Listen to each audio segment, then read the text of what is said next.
Rhythm is something intentional that we decide that we're going to do every day. And renewal is to repair something that has been broken down or worn out.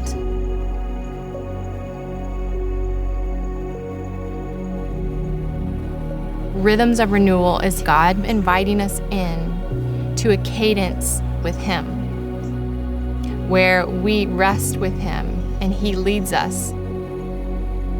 He wants to be our nourishment every single day, to offer us the daily portion. And through that regular cadence, we walk into healing. Even in rhythm, there's patience and there's waiting. There's stillness and silence. And then new seasons will sweep in full of action and energy. There's fruit on the other side of that journey.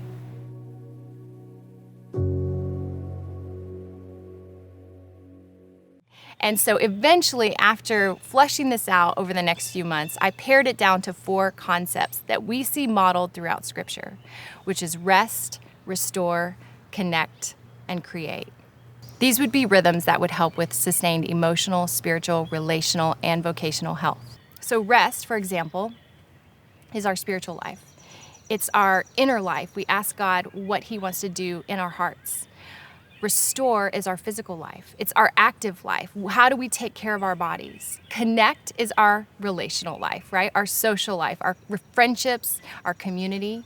And then finally, create is our vocational life. What gifts do we have to offer the world? And the reason we do these in this order is that the first 2 are input rhythms, rest and restore. It's where we come to God and we say, please fill me. Show me the places where I have lack. We take inventory of our lives, we examine and confess, we get honest before God, we get raw, we just say, please fill me, show me what I need to know. And then once we do that in our hearts, we go in our bodies and say, where are we depleted? Where are we burnt out? Where are we lacking? Where are we just ready to quit? Whatever it is that we have in front of us. And yet this is the very thing that God says, hey, I've given you something that needs to be strong. And that's your body. I've given you a body that you need to steward. So you should care about what you put in your body and how you move and how you walk this out so that you live from a place of vitality. But once you've received these 2 rhythms, and I give you a lot of examples of how to do this going forward. Then we're going to have these output rhythms where we connect. What do we have to now offer someone else? How do we live with a spirit of generosity? How do we play? How do we seek adventure? How do we venture out? And so we'll talk about that going forward. And then finally, create. We recover our passion. We work with our hands. We take risks and we say yes. And finally, Jesus created. Just like the Father created something into existence. Jesus spoke. He was the Word, and He used words to speak of a kingdom that would come. He paints pictures for us through this holy imagination, through parables. Sometimes people could understand and sometimes they couldn't, and that's why Jesus kept saying, if anyone has ears to hear, let them hear. He wanted to make sure that He was painting something, a visual understanding. Even though we couldn't quite see it now, He wanted us to grasp, even then, what the kingdom of heaven would be like. And so He gives us so many illustrations of this, right?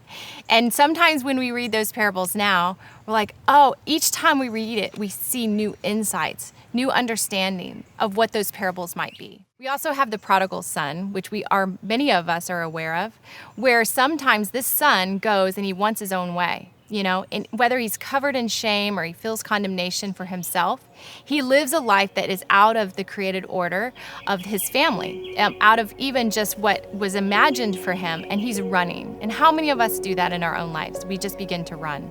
We kind of want to live our own way, live according to our own will. And Jesus is beckoning us through this parable to go, hey, just so you know, there's a Father in heaven who calls you by name, who ordered you from the womb, who spoke destiny over your life. And you can keep running, but the Father is not going to scorn or shake His head when you slowly come home with your tail between your legs. No, He's going to be looking out and waiting in expectancy with celebration to come because He is calling you back to Himself.